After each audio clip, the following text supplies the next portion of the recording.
కొండరెడ్డి పల్లెలో కొన్నదొక తల్లి పాలమూరు జిల్లాల కొండరెడ్డి పల్లె కొండరెడ్డి పల్లెలో కొన్నదొక తల్లి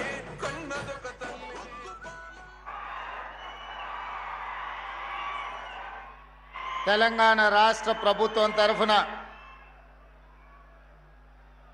పౌర సరఫరాల శాఖ మంత్రివర్యులు, సాగునీటి పారుదల శాఖ మంత్రివర్యులు పెద్దలు ఉత్తమ్ కుమార్ రెడ్డి గారి అధ్యక్షతన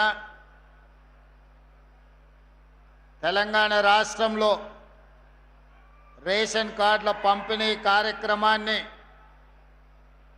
సంగారెడ్డి శాసనసభ నియోజకవర్గంలో మిత్రులు, మీ అభిమాన నాయకుడు తూర్పు జగ్గారెడ్డి గారి పర్యవేక్షణలో 15 ఆగస్టు నాడు ఈ కార్యక్రమాన్ని ఏర్పాటు చేసి ఇది ఒక పండగ పర్వదినంగా మీ మధ్యలో జరుపుకోవడం నాకు తెలంగాణ రాష్ట్ర ముఖ్యమంత్రిగా అత్యంత ఆనందాన్ని కలిగించే సందర్భం. మిత్రులారా, ఈ నూతన రేషన్ కార్డుల పంపిణీ కార్యక్రమానికి నాతో పాటు జిల్లా ఇన్ఛార్జ్ మంత్రివర్యులు వివేక్ వెంకటస్వామి గారిని, మా సోదరుడు ఆప్తుడు మంత్రివర్యులు దామోదర్ రాజ నరసింహ గారిని, పిసిసి అధ్యక్షులు మిత్రులు మహేష్ కుమార్ గౌడ్ గారిని, అదేవిధంగా మా సోదరిమణి టీజీఐఐసి చైర్పర్సన్ నిర్మలా జగ్గారెడ్డి గారిని,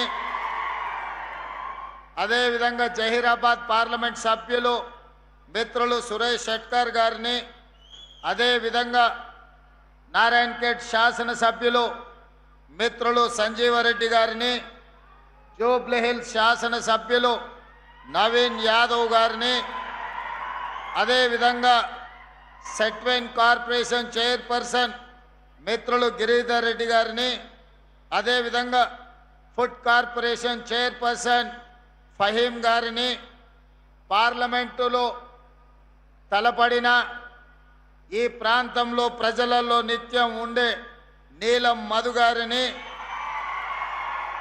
అదేవిధంగా పెద్దలు మాజీ మంత్రివర్యులు ఏ చంద్రశేఖర్ గారిని, అదేవిధంగా పటాన్ చెరువు నాయకులు కాటా శ్రీనివాస్ గౌడ్ గారిని, గాలి అనిల్ కుమార్ గారిని, శశికళ యాదవ్ రెడ్డి గారిని, వేదిక మీద ఉన్న ప్రజాప్రతినిధులు, పార్టీ ప్రతినిధులు, అదేవిధంగా ఇక్కడికి వేలాదిగా తరలి వచ్చిన మా సంగారెడ్డి మిత్రులందరికీ హృదయపూర్వకమైన నమస్కారాలు, 15 ఆగస్టు శుభాకాంక్షలు.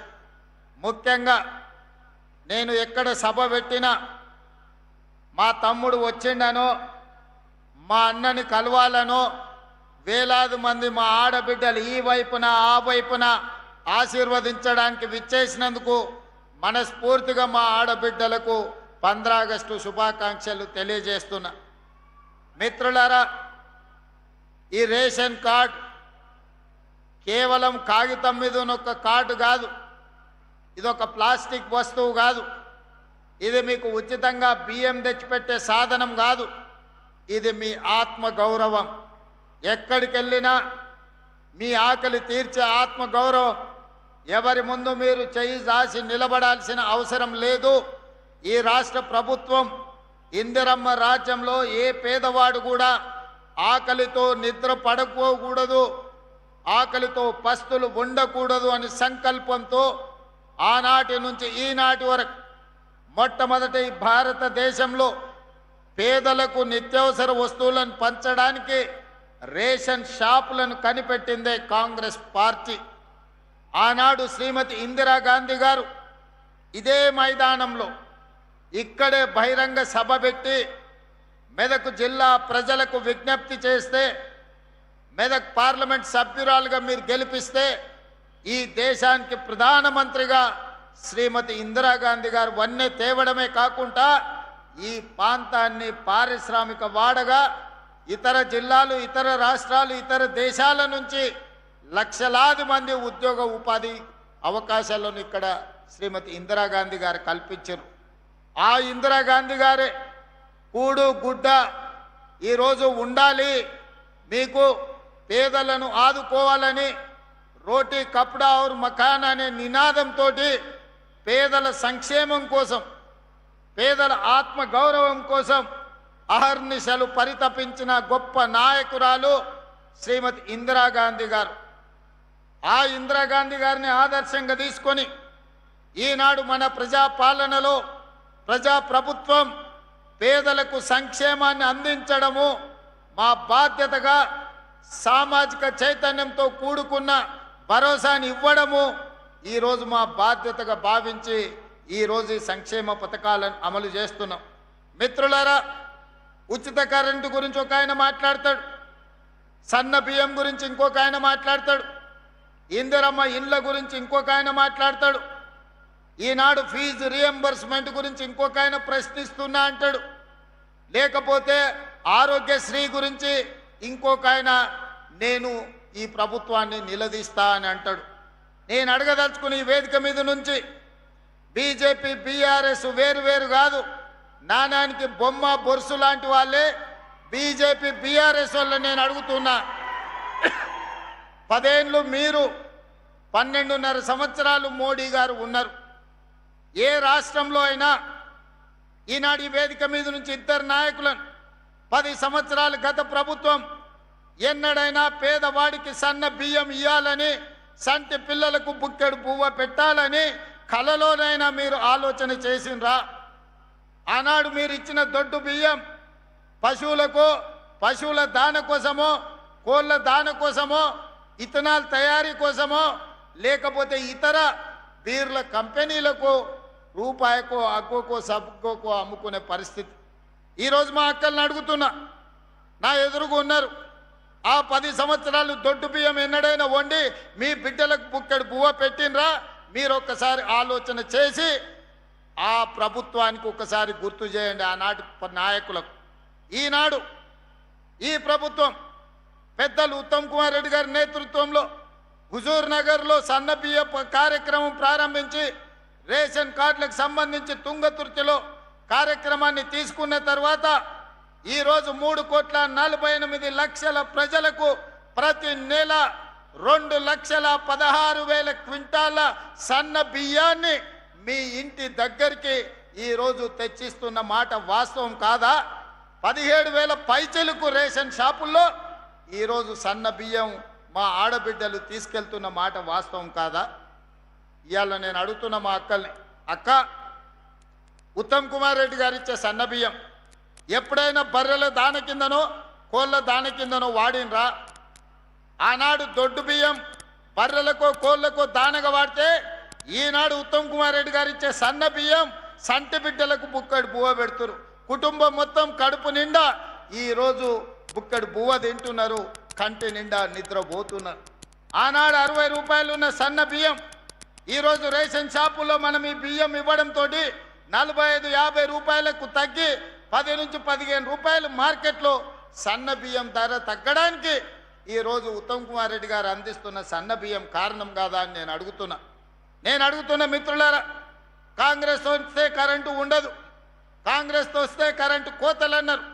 32 నెలలు అయింది.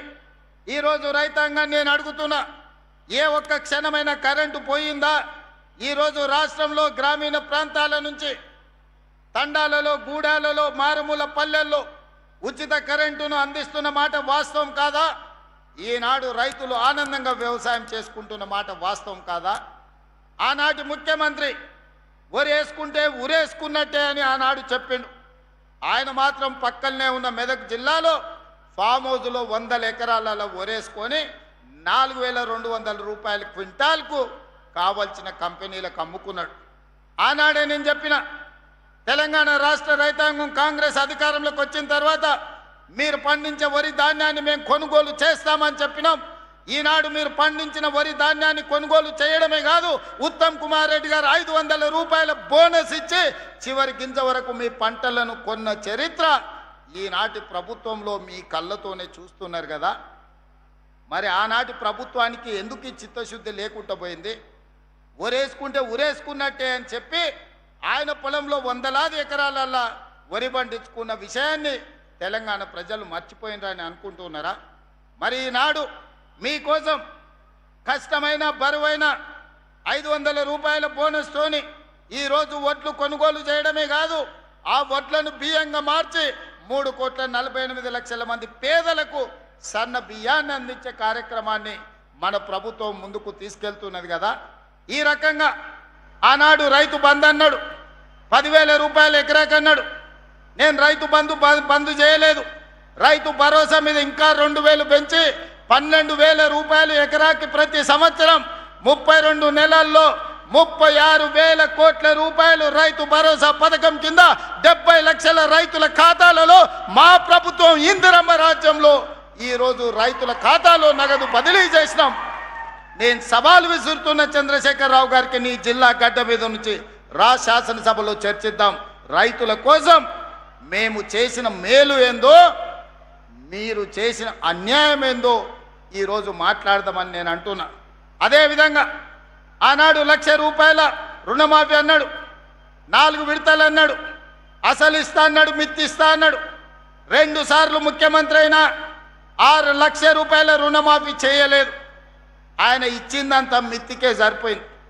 కానీ మన ప్రభుత్వం అధికారంలోకి వచ్చిన వెంబడే సంవత్సరం తిరిగే లోపల 21,000 కోట్ల రూపాయలు 25 లక్షల మంది రైతుల ఖాతాలలో 2 లక్షల రూపాయల రైతు రుణమాఫీ నగదు బదిలీ చేసి భారతదేశం మొత్తం మీద అప్పులు లేని రైతుని తెలంగాణ రాష్ట్రానికి అందించిందన్న విషయం నేను ఈ సందర్భంగా చెప్పదలుచుకున్నా. కేంద్ర ప్రభుత్వం ఇచ్చిన నివేదికల్లో అతి తక్కువ అప్పుల్లో ఉన్నది తెలంగాణ రాష్ట్ర రైతాంగం అని నివేదిక ఇచ్చిన మాట వాస్తవం కాదా? బీజేపీ నాయకులకు కనిపిస్తలేదా అని నేను అడుగుతున్నా. మీ ప్రభుత్వమే కదా రుణం లేని రైతులు ఉన్నది తెలంగాణ రాష్ట్రంలో అని కేంద్ర ప్రభుత్వం నివేదికలు ఇచ్చింది కదా. బీజేపీ నాయకులు అది చదువుకుంటే రైతుల కోసం మన ప్రభుత్వం చేసిన మేలు ఏందో ఈనాడు కళ్ళకు కట్టినట్టుగా కనిపిస్తుంది. అందుకే ఇవాళ ఉచిత కరెంట్ అయినా, పండించిన పంట కొనుగోలైనా, సివిల్ సప్లైస్ కార్పొరేషన్ ఇంతకుముందు ఉత్తమ్ కుమార్ రెడ్డి గారు నాతో పంచుకున్నారు. 32 నెలల్లో తెలంగాణ రైతాంగం పండించిన పంట వడ్లకు 90,000 కోట్ల రూపాయలు చెల్లించినాం. ఎంత జగన్న, నువ్వు మళ్ళీ చెప్పాలి. 32 నెలల్లో రైతులు పండించిన వడ్లకు ఉత్తమ్ కుమార్ రెడ్డి గారు 90,000 కోట్ల రూపాయలు పేద రైతుల ఖాతాలో నగదు బదిలీ చేసిండు. ఇవాళ 90,000 కోట్ల రూపాయలే గ్రామీణ ఆర్థిక వ్యవస్థను బలోపేతం చేసి ఈరోజు రైతుల చేతుల్లో నగదు కలకలలాడుతుందంటే ఈరోజు రైతుల ఖాతాలో 90,000 కోట్ల రూపాయలు ఈ ప్రభుత్వం బదిలీ చేసింది. ఇది మా ప్రభుత్వం అమలు చేసిన సంక్షేమ పథకం కాదా? 21,000 కోట్ల రూపాయలు రైతు రుణమాఫీ చేసింది మేం కాదా? 36,000 కోట్ల రూపాయలు ఈరోజు మీ ఖాతాలలో రైతు భరోసాలో వేసింది మేము కాదా? సంవత్సరానికి 15,000 కోట్ల రూపాయల చొప్పున దాదాపుగా 2.5 సంవత్సరాలకు 35,000 కోట్ల రూపాయలు ఉచిత కరెంటు కోసం రైతుల తరఫున విద్యుత్ శాఖకు మన ప్రభుత్వం చెల్లించిన మాట వాస్తవం కాదా? ఇవాళ అందుకే ఆనాడు వ్యవసాయం దండిగా అన్నారు, ఈరోజు వ్యవసాయాన్ని పండుగ చేసినాం. రైతు రాజ్యం తెస్తామని చూపించినాం. ఈరోజు ఇందిరమ్మ రాజ్యంలో రైతులను రాజులలాగా గౌరవించే సంస్కృతి ఈరోజు మా ప్రభుత్వంలో ఉన్నది. అందుకే ఈనాడు 32 నెలల్లో 1,70,000 కోట్ల రూపాయలు రైతుల కోసం, రైతుల సంక్షేమం కోసం, రైతుల అభివృద్ధి కోసం రాష్ట్ర ప్రభుత్వం ఖర్చు పెట్టిందని నేను గర్వంగా చెప్పదలుచుకున్నా. రెండవ భాగం, మొదటి విడత రైతులు, రెండవ విడతలు మా ఆడబిడ్డలు, మహిళల కోసం. మా అక్కలందరికీ తెలుసు, నేను వస్తుంటే చూసిన ఆ వైపు కానీ ఈ వైపున కానీ ఈడ మా అక్కలు ఉన్నారు. అక్క పాలపిట్ట చీర కట్టుకున్న వాళ్ళందరూ ఒక్కసారి నిలబడు రక్క. నేను మా జగ్గన్నకు మా అందరికీ చూపించదలుచుకున్నా. ఆ పక్కన అక్క ఈడ ఉంది కదా పాలపిట్ట చీర కట్టుకున్న వాళ్ళు, మా అక్కలు నిలబడమని అడుగుతున్నా నేను. ఒక్కసారి కెమెరాలు అక్కడ తిప్పండి, ఈ పక్క ఆ పక్క కెమెరాలు తిప్పండి. మా అక్కలు ఎంతమంది పాలపిట్టల లెక్క ఈ చీరలు కట్టుకొని వచ్చిండ్రు. ఈ చీరలు ఎవరు పెట్టిండ్రు? వాళ్ళ తమ్ముడు రేవంత్ రెడ్డి పండుగకు సారే అని పాలపిట్ట చీర పెడితే ఈ తమ్ముడిని ఆశీర్వదించడానికి వేలాది మంది పాలపిట్టలాగా ఈ చీర కట్టుకొని వచ్చారు. నేను అడుగుతున్న బీఆర్ఎస్ వాళ్ళను, ఆనాడు మీరు బతుకమ్మ చీరలను ఇచ్చిండ్రు, ఏ ఆడబిడ్డన మీరు ఇచ్చిన చీర కట్టుకున్నదా? లేకపోతే ఆ చీరలు తీసుకెళ్లి పొలాల కాడ అడవి పందులను బెదిరించడానికో లేక పంట తింటున్న పిట్టలను బెదిరించడానికో కట్టిండ్రు తప్ప ఎన్నడన్నా ఆడబిడ్డలు మీరు ఇచ్చిన బతుకమ్మ చీర కట్టుకున్నారా? మీ బతుకు జడ బతుకమ్మ చీరల్లో కూడా కమిషన్ కొట్టి ఆ పాపానికి కొట్టుకుపోయి ఫామ్ హౌస్లో బందీ అయి బతుకుతున్నారు. మీరు కూడా మమ్మల్ని విమర్శిస్తారా? ఇవాళ 1 కోటి మంది ఆడబిడ్డలకు పాలపిట్ట చీరలు పోయిన సంవత్సరం ఇచ్చిన, ఈ సంవత్సరం డిసెంబర్లో మళ్ళీ మా అక్కలకు సారె కింద చీర పంపిస్తున్నా.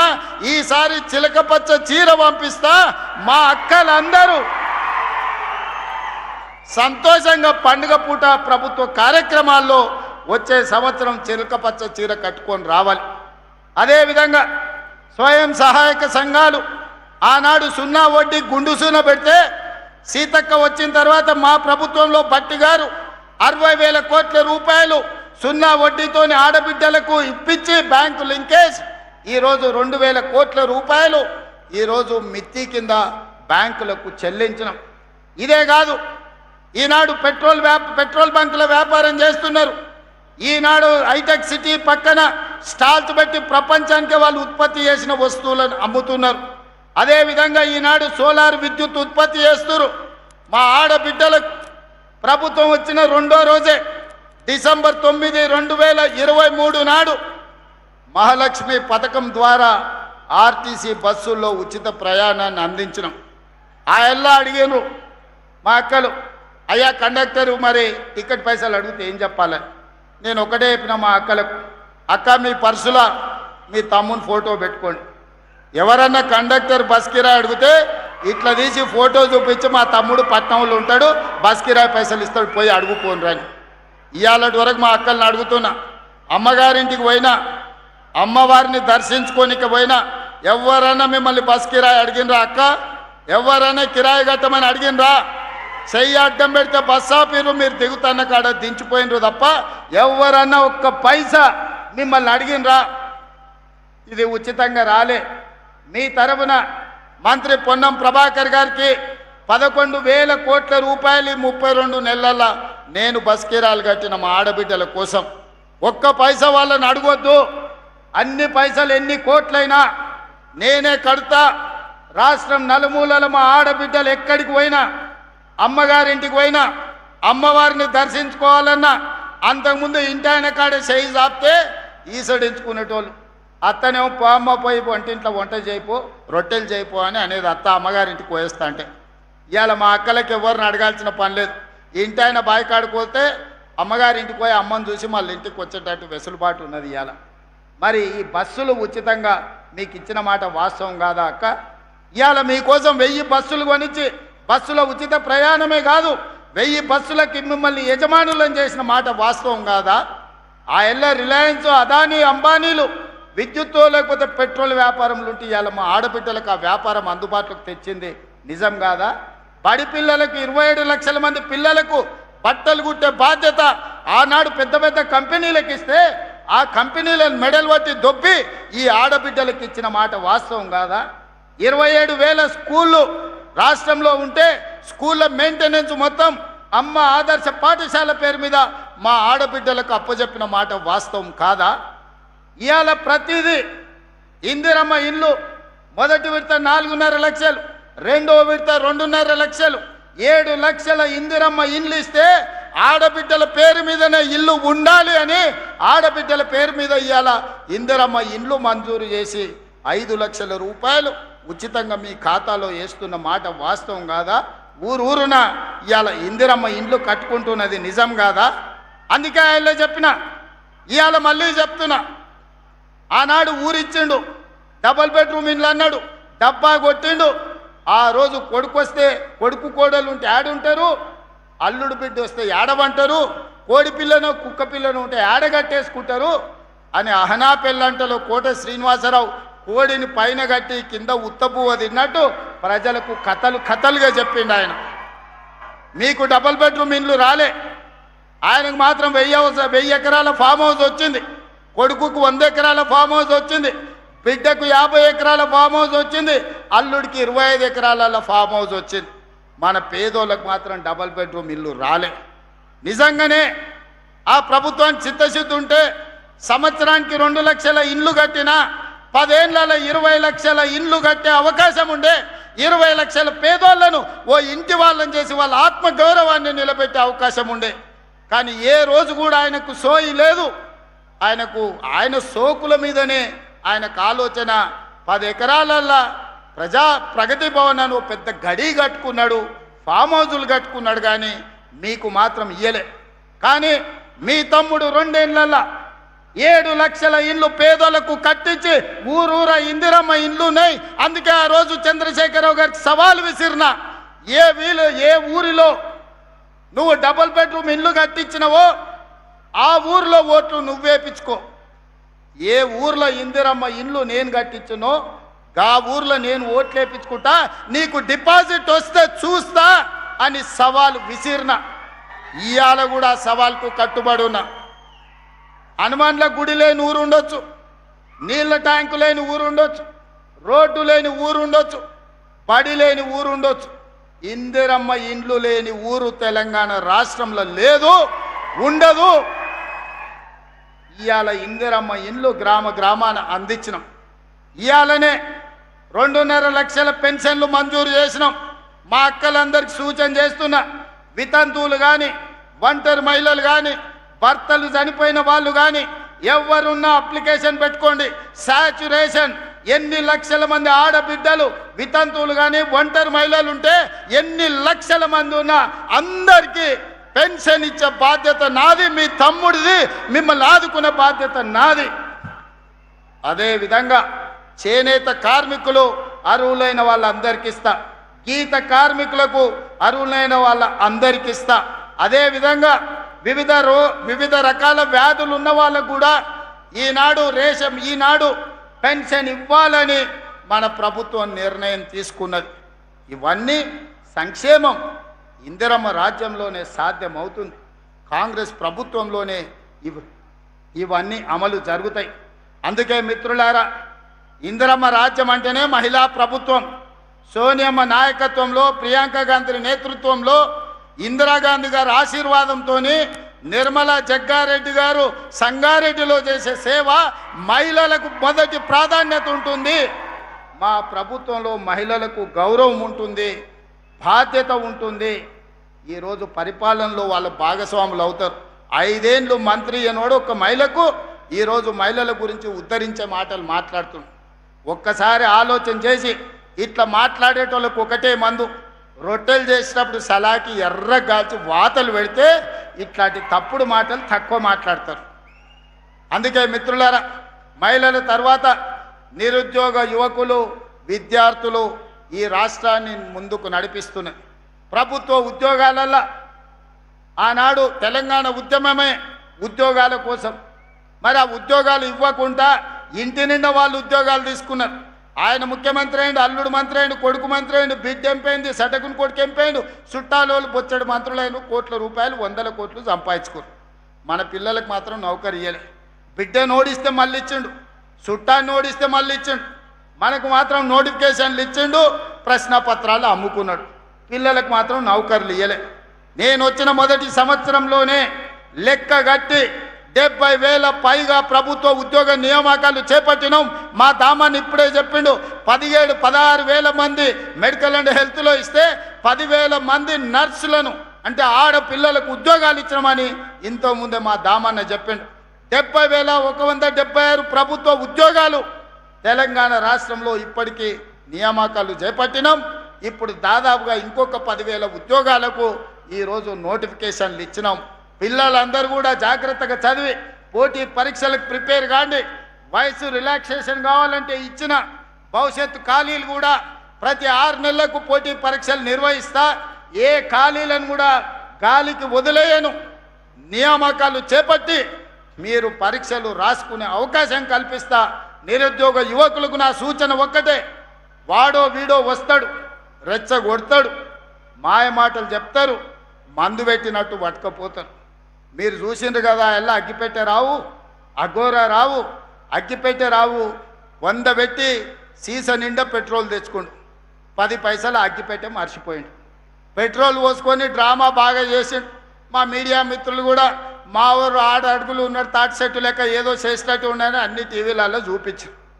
పిల్లలు చూసి ఆవేశానికి లోనయ్యి శ్రీకాంతాచారితో మొదలు పెడితే కానిస్టేబుల్ కిష్టయ్య, ఈశాన్ రెడ్డి, వేణుగోపాల్ రెడ్డి, సురేష్ నాయక్ ఇట్లా చెప్పుకుంటూ పోతే 1200 మంది పిల్లలు ఆత్మ బలిదానాలు చేసుకున్నారు. నిట్ట నిలువున తన తనువులను కాల్చుకొని తెలంగాణ రాష్ట్రాన్ని సాధించారు. మరి 100 రూపాయలు పెట్రోల్ తెచ్చుకున్న చుట్టాలలో ఎవడన్నా అగ్గిపుల్లతోనన్నా చిన్న కాల్చుకున్నాడా? రెచ్చగొట్టి ప్రజల ప్రాణాలు తీసుకోవడంలో నెంబర్ 1. అందుకే ఈనాడు మళ్ళా పిల్లల్ని రెచ్చగొట్టాలి. కోల్పోయిన అధికారాన్ని సాధించుకోవాలంటే పిల్లల్ని రెచ్చగొట్టాలి, వాళ్ళు శవాలుగా మారాలి, ఆ శవాలనే పునాదులుగా చేసుకొని అధికారంలోకి రావాలని కుట్రలు చేస్తున్నారు, పెట్టుబడులు పెడుతున్నారు. నేను మీ అన్నగా చెప్తున్నా, రేవంత్ అన్నగా మీకు మాట ఇస్తున్నా, మాట ఇస్తే మట్టిలో కలిసే వరకు మాట కోసం నిలబడే నాయకుడు ఎవరైనా ఉన్నారంటే ఇందిరాగాంధీ, సోనియా గాంధీ, రాహుల్ గాంధీ వాళ్ళ నాయకత్వంలో నేను, జగన్న, ఉత్తమన్న, మహేష్ గౌడ్ గారు కలిసి పనిచేస్తున్నాం. మీకు ఉద్యోగాలు ఇచ్చే బాధ్యత మాది, మిమ్మల్ని ఆదుకునే బాధ్యత మాది. దుర్మార్గులు, కుట్రదారులు మీ దగ్గరకు వస్తారు, ఉన్నవి లేనివి చెప్తారు. వాళ్ళ మాయలో పడకండి. వాళ్ళు మాయగాళ్ళు, మాయ లేడీ లాంటి వాళ్ళు. మనల్ని మభ్యపెట్టి మన ప్రాణాలను అధికారం కోసం వాడుకోవాలని చూస్తున్నారు. మీరు పోటీ పరీక్షలకు ప్రిపేర్ అవ్వండి. అన్ని పరీక్షలు నిర్వహించే బాధ్యత నాది. ఫీజు రియంబర్స్మెంట్ గురించి మాట్లాడుతున్నారు. 8,000 కోట్ల రూపాయలు అప్పులు పెట్టి ఫీజు రియంబర్స్మెంటు, ప్రభుత్వ ఖజానా మీద 8,11,000 కోట్ల రూపాయల అప్పులను మోపి తెలంగాణ రాష్ట్రాన్ని దివాలా తీపిచ్చి, దివాలా తీసిన ప్రభుత్వాన్ని విధ్వంసమైన తెలంగాణను మాకు అప్పచెప్తే విధ్వంసం నుంచి వికాసం వైపు నడిపించడానికి 8,11,000 కోట్ల రూపాయలు మీరు చేసిన అప్పులకు తప్పులకు మిద్దీలు ప్రతి సంవత్సరం 75,000 కోట్ల రూపాయలు ఇవాళ నేను కడుతున్నా. ఈ లెక్క నేను చెప్పింది కాదు, కాగ్ నివేదికలు చెప్తున్నాయి. పాత్రికేయ మిత్రులారా, 3 లక్షల కోట్ల రూపాయలు 32 నెలల్లో వాళ్ళు చేసిన అప్పులకు కట్టాల్సిన పరిస్థితి వచ్చింది. సంవత్సరానికి 75,000 కోట్ల రూపాయలు అన్నం తిన్నా తినకపోయినా, నిద్రపోయినా పోకపోయినా సంవత్సరానికి కేసీఆర్ గారు చేసిన అప్పులకు తప్పులకు 75,000 కోట్ల రూపాయలు కట్టుకుంటూ వస్తున్నా. నాడు మొంగిపోయినా అప్పిచ్చినోడు ఊరుకోడు, నిలబెట్టి వసూలు చేస్తాడు. అవి కట్టుకుంటూనే, ఆర్థిక సంక్షోభాన్ని ఎదుర్కొంటూనే అప్పుల ఊబిలో నుంచి బయటకు వస్తూ తెలంగాణ రాష్ట్రాన్ని అభివృద్ధి పదం వైపు నడిపించే ప్రయత్నం చేస్తున్నాం. సంక్షోభంలో ఉన్న సంక్షేమాన్ని ఈరోజు సంక్షేమం వైపు, సంక్షోభంలో నుంచి బయటికి తెచ్చి సంక్షేమ పథకాలను ఈరోజు అమలు చేసి విధ్వంసమైన తెలంగాణను వికాసం వైపు నడిపించడానికి నిరంతరం ప్రయత్నం చేస్తున్నాం. ఓ పూట ఆలస్యం కావచ్చు కానీ మీ హక్కును ఏది కాదనం, మీ అవకాశాలను ఏది తొలగించం. మీకు కావలసిన మంచి పరిపాలన అందించే బాధ్యత ఈరోజు తెలంగాణ రాష్ట్ర ప్రభుత్వం తీసుకుంటుంది. అందుకే మిత్రులారా, ఈనాడు ఆలోచన చేయండి. 10 సంవత్సరాల బీఆర్ఎస్ పాలన, 12 సంవత్సరాల బీజేపీ పాలన, 2 సంవత్సరాల మా పరిపాలనను అంచనా వేయండి. మేమిచ్చిన ఉద్యోగాలు చూడండి, మేము అమలు చేసిన రైతు సంక్షేమాన్ని చూడండి, మేము అమలు చేస్తున్న ఆడబిడ్డల సంక్షేమాన్ని మీరు ఆలోచన చెయ్యండి. ఈరోజు 30 సంవత్సరాలు అపరిష్కృతంగా ఉన్న ఎస్సీ కేటగరైజేషన్ సాధించింది మొత్తం దేశంలోనే తెలంగాణ మొదటి రాష్ట్రం. 100 సంవత్సరాల క్రితం నుంచి బలహీన వర్గాల లెక్కలు లేవు. దేశంలో కోళ్లకు, కుక్కలకు, పందులకు, మేకలకు కనిపించిన దానికల్లా లెక్క ఉంది. మా బలహీన వర్గాల సోదరులను లెక్క కట్టాలని ఎవ్వరికి కనికరం రాలే. కానీ మా మహేష్ గౌడ్ గారు అధ్యక్షుడైనాక పొన్నం ప్రభాకర్ గారిని పెట్టి తెలంగాణ రాష్ట్రంలో బీసీ కులగణన చేసి లెక్క కట్టి లెక్క తేల్చి దేశం ప్రధానమంత్రి మీద ఒత్తిడి తీసుకొస్తే ఈరోజు జనగణనలో కులగణన చేయాల్సిన పరిస్థితి మోడీ గారికి కల్పించి దేశంలో మొదటిసారి కులగణన చెయ్యడానికి పునాదులు వేసింది తెలంగాణ రాష్ట్రం. అందుకే రైతుల సంక్షేమమైన, ఆడబిడ్డల అభివృద్ధి అయినా, నిరుద్యోగ విద్యార్థుల ఉద్యోగ ఉపాధి అవకాశాలైనా, సామాజిక సమస్యలకు పరిష్కారమైన ఈనాడు మన ప్రభుత్వంలోనే మనమే సాధించుకున్నాం. ఈరోజు విధ్వంసం నుంచి వికాసం వైపు నడిపిస్తున్నాం. 2034 వరకు మీ ఆశీర్వాదం నిండుగా ఉండాలి. మనసు నిండా, గుండెల నిండా ఇందిరమ్మ రాజ్యం రావాలనే ఆకాంక్ష ఉండాలి. మీ ఆశీర్వాదం ఉంటే సాధించలేనిది ఏది లేదు. మీకు ఇచ్చిన ప్రతి మాట నిలబెట్టుకుంటామని చెప్పి నేను ఈ వేదిక మీద నుంచి విజ్ఞప్తి చేస్తున్నా. అన్ని కుట్రలు చేసిరు, కుతంత్రాలు చేసిరు, పన్నాగాలు వండిరు, టీవీలలో చూపించారు, సోషల్ మీడియాలో పెట్టారు. ఇక శాతం అయితలేదని నిన్నమన్న ఒక ఆయన పోయిండాయా, తమిళనాడు రాష్ట్రం పోయిండు, కర్ణాటక రాష్ట్రం పోయిండు. ఏమైనా మంచి కోరుతాడు అనుకున్నా, మంచి కోరలే, అఘోర పూజలు చేస్తున్నాడా. ఇంత ఘోరం ఎక్కడ నన్ను ఉంటుందా? అసలు మడిసన్నోడు, 10 ఏళ్ళు మంత్రిగా చేసినోడు, అన్నం తినటోడు ఎవడన్నా ఈ రాష్ట్రంలో కరువు రావాలి, రైతులు చచ్చిపోవాలి, సంక్షోభం రావాలి, ప్రభుత్వం కూలిపోవాలి, మొత్తం రాష్ట్రం అల్లకల్లోలం అయిపోయి శవాల మీద అధికారంలోకి రావాలని అఘోర పూజలు, అర్ధరాత్రి పూజలు, ఇంత దుర్మార్గుడు ఎవడన్నా ఉంటాడా? నా మీదనో మా మహేష్ గౌడ్ మీదనో చేతబడి చేసిందంటే మేము ఎట్లైనా ఎదుర్కొంటాం. ప్రజల మీద చేతబడులు చేసేదేంది? ఇట్లాంటి వాళ్ళు ప్రజా జీవితానికి అర్హత ఉన్నదాన్ని నేను అడుగుతున్నా. ఈ రకమైన చేతబడులు ఇవాళ ఆయన సన్నాయి నొక్కులు నొక్కుతుండు. ఒక ఆయన మహేష్ గౌడ్కు నోటీస్ అన్నాడు. నేను సూటిగా అడుగుతున్న, మెదక్ గడ్డ మీద నుంచి మీరు బాత్రూమ్కి పోయినా, చెట్టు కింద చెట్లకు పోయినా మీ సోషల్ మీడియాలో ఫోటోలు పెడతారు, వీడియోలు పెడతారు కదా. మీరు శివమొగ్గ గుళ్ళె పూజ చేస్తే ఎందుకు పెట్టలే? పోయినట్టు ఎందుకు చెప్పలే? కర్ణాటకలో, తమిళనాడులోనో నువ్వు పోయిన గుళ్ళకు పోయినట్టు నీ సోషల్ మీడియాలో కానీ లేకపోతే నీ దినచర్యలో ఎక్కడ కూడా ఎందుకు ప్రకటించలే? ఎందుకు రహస్యంగా ఉంచినావు? గుడికి పోతే దండం పెట్టుకుంటాం, గుడి బయటకు వచ్చి 4 మంచి ముట్లేదు మాట్లాడతాం. మేము తిరుపతి పోయినా, శ్రీశైలం పోయినా, యాదగిరిగుట్ట పోయినా, రాజన్న సిరిసిల్ల పోయినా, సమ్మక్క సారలమ్మ పోయినా మీడియాని అందరిని పిలిచి దర్శనం చేసుకొని 10 కాలాల పాటు రాష్ట్రం సుభిక్షంగా ఉండాలని మేము విజ్ఞప్తి చేస్తాం. మరి నువ్వెందుకు శివమొగ్గ గుడికి పోయింది చెప్పలేదు? పిల్లి మొగ్గలు ఎందుకు వేస్తున్నావు? తమిళనాడులో ఏ గుడులకు పోయినావు నువ్వు? ఆ గుళ్ళల్లో జరిగే అఘోర పూజలేంటివి? నీకు పూజలు చేసిన పూజారులు ఎవరు? వాళ్ళ వివరాలు బయట పెట్టు. ఇవాళ బావ కోసం బామ్మాడిది దిగిండు. బామ్మాడిది మా బావ మంచి గుడికి పోయినని చెప్పి పక్కల ప్రెస్ వాళ్ళకి అంటున్నాడు. ఈ కాంగ్రెస్ వాళ్ళకి తెలియదు, వాళ్ళ కోసం కాదు, మా మీద శాతబడి చేపించిన, అందుకే మా నాయన ఫామ్ హౌస్ల నుంచి బయటకు వస్తలేడు, అష్ట దిగ్బంధం చేసి శాతబడి చేశాని బామ్మాడిది పక్కన ఉన్న ప్రెస్ వాళ్ళకి చెప్తున్నాడు. వాళ్ళు వచ్చి మాకు చెప్తారు, గిదయా వీళ్ళ బుద్ధి, వీళ్ళ నీతి, వీళ్ళ జాతి. చివరికి అధికారం కోసం ఎంత దిగజారుతారా అంటే 4 కోట్ల తెలంగాణ ప్రజల మీద చేతబడి చేసి ఈరోజు రాష్ట్రంలో సంక్షోభం తీసుకురావాలని వాళ్ళు ప్రయత్నం చేస్తే మా చిత్తశుద్ధి, మా ప్రయత్నంలో లోపం లేదు. కాబట్టే మానవ ప్రయత్నం తర్వాత దైవ సంకల్పం ఉండాలి, దేవుడి ఆశీర్వాదం ఉండాలి. ఎలినినో వచ్చిన సందర్భంలో ఎల్లంపల్లి నిండి ఈరోజు గోదావరి నీళ్లు వరదలై పారుతున్నాయి, కృష్ణా నదిలో నీళ్లు వచ్చినాయంటే మా సంకల్పం గొప్పది, మాకు దేవుడు ఆశీర్వాదం ఉన్నది, మా ఆలోచనలు మంచివి. కాబట్టే దైవ సంకల్పం మాకు తోడై తెలంగాణ రాష్ట్రాన్ని అభివృద్ధి పదం వైపు నడిపిస్తున్నాం. అందుకే మిత్రులారా, దేవుడి ఆశీర్వాదంతో పాటు మీరందరూ అండగా నిలబడాలి, మీ అందరి ఆశీర్వాదం ఉండాలి. మీ అభిమానంతో 2034 వరకు ఇందిరమ్మ రాజ్యం అధికారంలో ఉంటుంది. సంక్షేమ పథకాలను అమలు చేస్తాం, రాష్ట్రాన్ని అభివృద్ధి పదం వైపు నడిపిస్తాం, దేశంలోనే తెలంగాణని మొదటి రాష్ట్రంగా నిలబెడతాం. చివరగా ఒక్క మాట ముగించే ముందు ఆయన జగ్గన్న జర నిలబడా, జగ్గారెడ్డి గారు జర నిలబడమని, జర గిట్ల ముందలుకురా.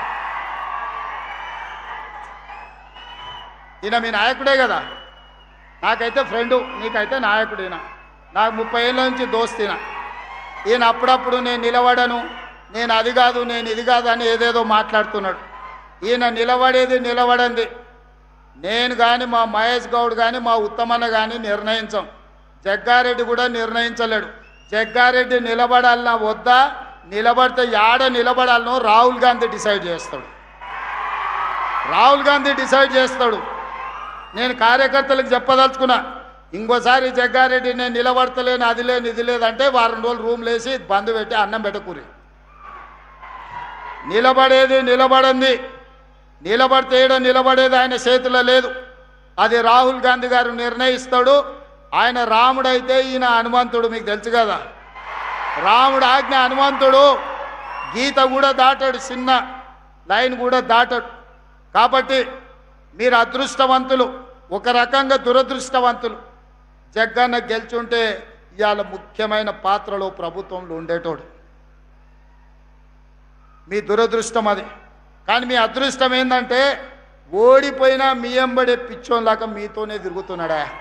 నేను 100 సార్లు లేపిన, సిగ్గులేనాడరా పట్నంలో జరిసేపు నా ఎంబడా నుండి ఏం దాచిపెట్టిన లడ్డు సంగారెడ్డిలో అంటే తెల్లారగట్ల మళ్ళీ మీ దగ్గరికి వస్తాడు. జరిసేపు మా దగ్గర ఉంటాడు, మళ్ళీ ఎంబడే వచ్చి మీ దగ్గర ఉంటాడు. ఇంత మంచోడు. మీరు 100 కోట్లు ఇచ్చినా మీకు నాయకుడు దొరకడు, 1000 కోట్లు ఇచ్చినా, వజ్రాలు ఇచ్చినా దొరకడు. ఆయన మీ మీద చూపించే ప్రేమ ఎనలేనిది. ఇట్లాంటి నాయకులు ప్రజా జీవితంలో ఉండాలి. నేను జగ్గన్నను సంతోషపెట్టడానికో టీవీలో స్క్రోలింగ్కో చెప్తలేను. నేను మనసు నిండా నమ్మింది చెప్తున్నా. ప్రజలకు ఏదైనా కుటుంబాన్ని కూడా వదిలేసుకొని, పిల్లల ఇల్లు వాకిలి పెళ్ళి అన్నీ వదిలేసి ప్రజల కోసం తిరిగే నాయకుడికి ఒకవేళ మార్కులు వేస్తే తెలంగాణ రాష్ట్రంలో నెంబర్ 1 జగ్గారెడ్డి వస్తారు. నాకంటే కూడా నేను నా కుటుంబం, మా అన్నదమ్ములు, మా ఫ్యామిలీని చూసుకుంటూనే రాజకీయం చేస్తా. ఈయన అన్ని వదిలేసి మీకోసమే చేస్తుండు. జగ్గన్న మిమ్మల్ని కాపాడుకున్నాడు కాదు, జగ్గన్నను కాపాడుకునే బాధ్యత మీది. ఆ బరువు మీ మీద పెట్టి నేను వెళ్తున్నా. మీరందరు మాట ఇస్తారు కదా జగ్గన్నను కాపాడుకునేటందుకు. ఇస్తారా అన్నోళ్ళు అందరు చేయి పైకెత్తూరి. అందరూ అక్కకిచ్చేది అక్కకిస్తాం, అన్నకిచ్చేది అన్నకిస్తాం. ఈ పొత్తుల పంచాయతీ ఏం లేదు. అక్క చైర్పర్సన్ ఇచ్చినాం, రేపు భవిష్యత్తులో సంగారెడ్డి అక్కకిస్తే జగ్గారెడ్డికి ఇంకోటి ఇవ్వచ్చు రాహుల్ గాంధీ. ఏమిస్తాడో నాకు తెలియదు. బోసరాజు గారికి కర్ణాటకలో ఏమి లేకుంటేనే మంత్రిని చేసి తర్వాత ఎమ్మెల్సీని చేసిండు రాహుల్ గాంధీ కర్ణాటకలో. ఇక్కడ కూడా ఏం జరుగుతుందో నాకు తెలియదు. కానీ జగ్గారెడ్డి ప్రజా జీవితంలో ఉండాలి. ప్రజల మేలు కోరుకునే నాయకుడు ఎప్పుడు ప్రజా జీవితంలో ఉంటే అది మనకు గౌరవం, గుర్తింపు, మీ ప్రాంతానికి కూడా మర్యాద. ఇవాళ అదే జగ్గారెడ్డి గెలుచుంటే మీ ప్రాంతానికి ఎంతో మేలు జరుగుండే. అయినా మీ మధ్యలోనే ఉంటున్న జగ్గారెడ్డికి మీరు అండగా నిలబడండి అని ఒక సోదరుడుగా, కాంగ్రెస్ పార్టీ కార్యకర్తగా మీకు విజ్ఞప్తి చేస్తున్నా. ఇలాంటి వాళ్ళు ప్రజా జీవితంలో ఉండాలి, 10 మందికి ఆదర్శంగా ఉండాలని కోరుకుంటూ మీ అందరి దగ్గర సెలవు తీసుకుంటున్న. ధన్యవాదాలు మిత్రులారా.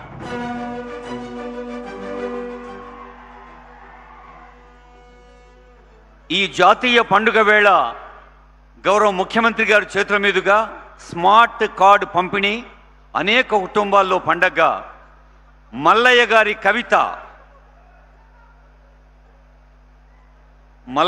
కవిత లోని కుర్దు గ్రామం.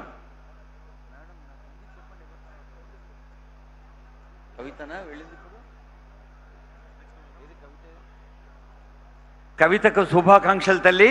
పూసల స్వాతి గారు జోగిపేట.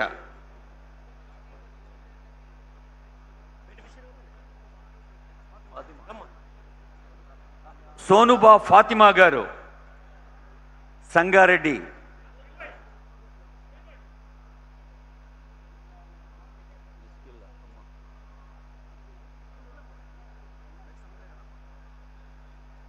చెల్లి ఫాతిమాకు ముబారక్బాద్ తెలియజేస్తూ ఎలనాటి ప్రిస్కిల్లా గారు నేతాజీ నగర్ సంగారెడ్డి.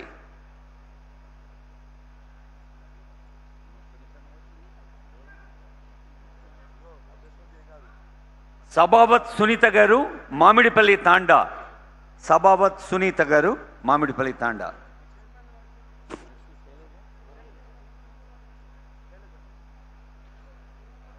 చెల్లి సునీతకు శుభాకాంక్షలు. బొజ్జె శైలజ గారు అనంత సాగర్. ఇందాకే ఆనరబుల్ సీఎం అన్నారు, ఆహార భద్రత కార్డు కాదు, అది ఆత్మగౌరవ గుర్తింపు అని. గట్టిగా చప్పట్లు కొట్టండి మన చెల్లెలకి. మీ అందరికీ అందుతున్న మెగావత్ గంగూబాయి గారు మాద్వార్.